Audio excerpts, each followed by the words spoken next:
নমস্কার, সুইট কিচেনে আপনাদের স্বাগত জানাই। আজকের রেসিপি হচ্ছে লাউ পাতা বাটা। প্রথমে ফ্রাই প্যান গরম করে তার মধ্যে জল দিয়ে লাউ পাতাগুলো দিয়ে দিই। তারপর প্যানটাকে ঢেকে দিলাম। তারপর 15 মিনিট সেদ্ধ হয়ে গেলে লাউটা মিক্সির জারের মধ্যে ভরে নিই। তারপর দিলাম 3টে শুকনো লঙ্কা, 2টো কাঁচা লঙ্কা, আর দিলাম 1 চামচ নুন, 3টে রসুন আর কালো জিরে। তারপর মিক্সির জারটা বন্ধ করে দুবার ঘুরিয়ে নিলাম। পেস্ট হয়ে গেলে কড়াই গরম করে তার মধ্যে সর্ষের তেল দিয়ে শুকনো লঙ্কা ফোড়ন দিলাম। তারপর পাতাগুলো ছেড়ে দিলাম, বাটাটা ছেড়ে দিলাম।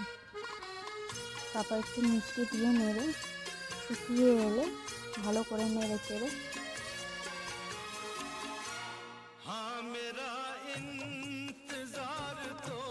নামিয়ে নিলাম।